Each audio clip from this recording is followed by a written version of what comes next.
Meus amados, hoje, dia 21 de novembro de 2024, quinta-feira, memória da apresentação de Nossa Senhora, Evangelho segundo Mateus. Naquele tempo, enquanto Jesus estava falando às multidões, sua mãe e seus irmãos ficaram do lado de fora, procurando falar com ele. Alguém disse a Jesus: Olha, tua mãe e teus irmãos estão aí fora e querem falar contigo. Jesus perguntou àquele que tinha falado: Quem é minha mãe e quem são meus irmãos?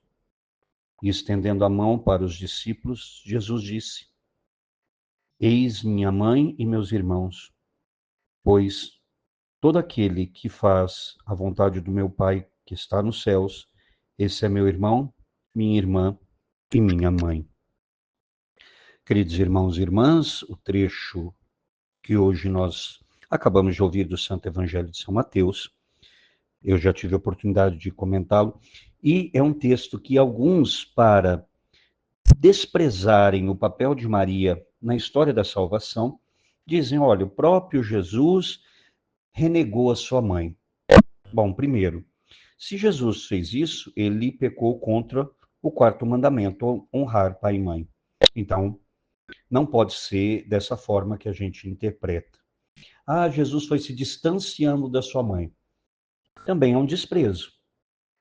Então, eu estaria dizendo que ele não honrou a mãe dele como mãe. A primeira honra que você dá à sua mãe é reconhecê-la como sua mãe. E depois, assim, também o pai, né? A primeira honra que você dá é de reconhecê-lo como pai. Então, quando chega ali, eu já expliquei que esse termo irmãos é um termo muito amplo na língua hebraica, nas línguas antigas. No hebraico, nós não tínhamos essa gama de parentesco que nós temos, tio, sobrinho, primos, né? Netos, avós, não tinha isso. Era bem restrito. Então, como é que a gente dizia? Irmãos eram aqueles de sangue? Claro que sim. Mas não eram somente os de sangue. Irmãos podia ser qualquer parente próximo. Um primo poderia ser irmão. Um tio poderia ser meu avô. Se eu tivesse, né, meu neto. Então, tudo isso era irmãos. Porque se pertencia, muitas vezes, a clãs, uma espécie de tribo. Então, todos da mesma clã, da mesma tribo, eram irmãos.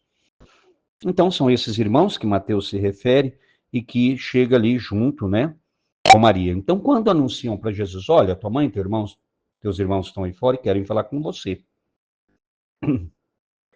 Então, quando querem falar com Jesus, ele pergunta para essa pessoa, quem é minha mãe, quem são meus irmãos? E aqui a resposta nós já conhecemos bem.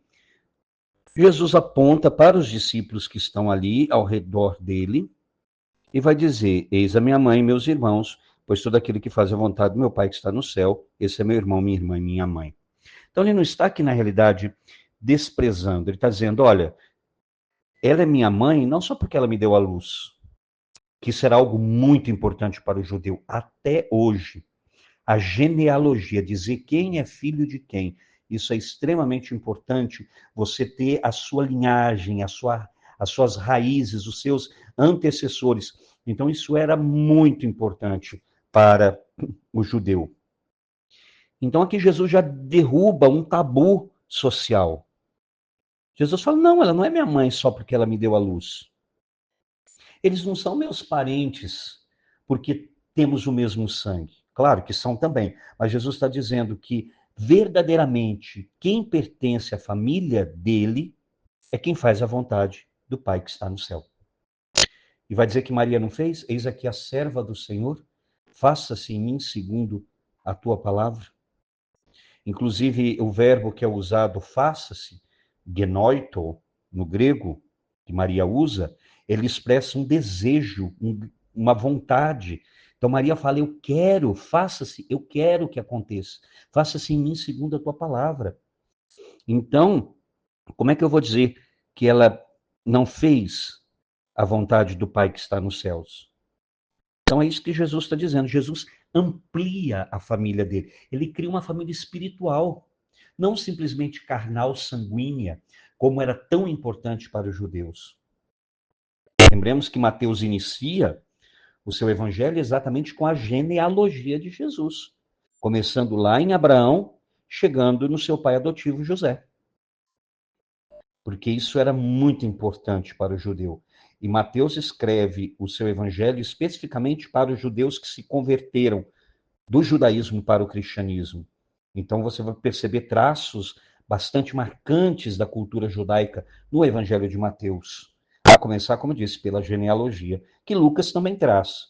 Mas Mateus coloca em primeiro lugar a genealogia.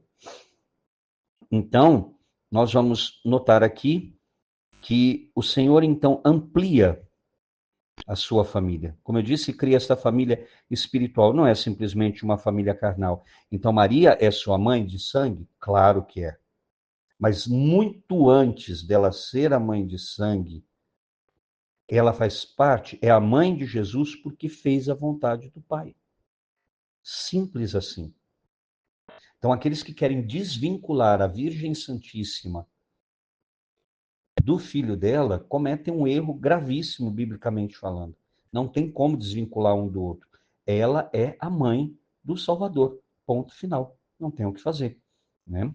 Gostem ou não, aceitem ou não, mas isso é o que a própria palavra traz. Então, que nós também possamos ter essa graça de fazer na nossa vida a vontade do Pai. E é exatamente isso que nós pedimos, Senhor.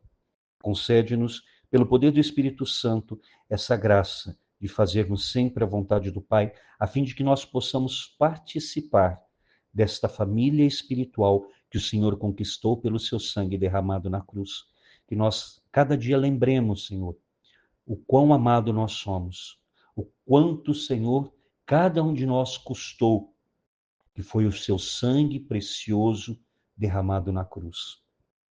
Que nós possamos sempre, Senhor, trazer no coração que somos filhos, ainda que adotivos, mas somos filhos do Filho que é o Senhor. O Senhor é o verdadeiro Filho e nós podemos, por graça, pela tua infinita misericórdia, podemos participar desta filiação. E nós pedimos, Mãe querida, hoje nesta memória dedicada à Senhora, que mais uma vez a interceda por todos nós, para que nós sejamos sempre fiéis ao chamado de Deus, assim como a Senhora foi, e intercede também pelo nosso país. Ave Maria, cheia de graça, o Senhor é convosco, bendita sois vós entre as mulheres, e bendito é o fruto do vosso ventre, Jesus. Santa Maria, Mãe de Deus, rogai por nós, pecadores, agora e na hora de nossa morte. Amém. E que desça sobre você, meu irmão e minha irmã, pela intercessão da Virgem Santíssima, a bênção do Deus Todo-Poderoso, Pai, e Filho e Espírito Santo.